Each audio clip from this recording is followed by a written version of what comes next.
नमस्कार दोस्तों। आज की कहानी में ऐसा तूफान उठने वाला है जो हर रिश्ते की बुनियाद हिला देगा। तैयार हो जाइए एक ऐसे खुलासे के लिए जहां सच बरसों की चुप्पी को चीरकर बाहर आने वाला है। खुर्शीद गुस्से में जानदार के पास आती है और दहाड़ते हुए बोलती है, बताओ मेरी बेटी कहाँ है। जिस पर जानदार साफ झूठ बोल देता है, तुम्हारी कोई बेटी नहीं है, वो तो मर चुकी है। साहिब जान ने मुझे सच बता दिया है, मेरी बेटी थी, वो मर गई है। लेकिन खुर्शीद का दिल गवाही देता है वो जिंदा है, और वो ऐलान कर देती है, मैं अपनी बेटी को किसी भी हाल में ढूंढ निकालूंगी और उसके बाद तुम्हारी जान भी ले लूंगी। ये सुनते ही जानदार के होश उड़ जाते हैं। वो घबरा जाता है और फौरन गुलाम को कॉल करता है और धमकी देता है, गुलाम अगर तुमने किसी को भी बताया कि उस दिन तुम किसका जनाजा लाए थे, अगर तुमने उसका नाम बताया कि वो कौन था, तो मैं तुम लोगों की जान ले लूंगा। जानदार की धमकी सुनकर गुलाम डर जाता है, लेकिन वो सुंदरी को बिल्कुल अकेला नहीं छोड़ना चाहता। वो फैसला कर लेता है कि सुंदरी की हिफाजत के लिए वो उससे शादी करेगा। जब वो सुंदरी के पास निकाह का पैगाम लेकर पहुंचता है तो सुंदरी भी रजामंदी दे देती है। वो कहती है, मेरे अब्बू ने भी मुझे तुम्हें अमानत दी थी, इसलिए मुझे इस निकाह से कोई एतराज़ नहीं है। और फिर सादगी से गुलाम और सुंदरी का निकाह हो जाता है। निकाह के बाद गुलाम अपनी अम्मी लाजो के साथ सुंदरी को अपने क्वार्टर में ले आता है। उधर बादशाह गुलाम को बुलाता है और कहता है, चलो आज हम फुफ्फो की बेटी को ढूंढने निकलते हैं। दोनों उस यूनिवर्सिटी तक पहुंचते हैं जहां आशिक अली पहले पढ़ाते थे। वहां पहुंचकर गुलाम को यकीन हो जाता है कि बादशाह जिस शख्स को ढूंढ रहा है वो वही है जिसे जानदार ने पहचानने से इनकार कर दिया था।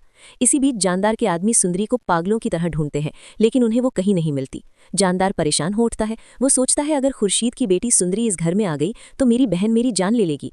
उधर बादशाह पूरा दिन ढूंढने के बाद टूट जाता है। वो रोते हुए गुलाम से कहता है, अगर मुझे फुप्पू की बेटी नहीं मिली तो मैं खुद को कभी माफ नहीं करूंगा। मैंने उनसे वादा किया है कि मैं उसे किसी भी हाल में ढूंढ कर लाऊंगा। जिंदगी में पहली बार फुप्पू ने मुझे कोई काम दिया है और मुझे ये हर हाल में पूरा करना होगा।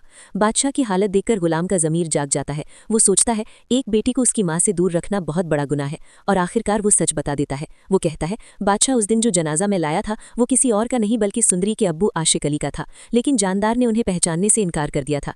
ये सुनते ही बादशाह के पैरों तले जमीन खिसक जाती है। वो तुरंत गुलाम के साथ उसके क्वार्टर पहुंचता है।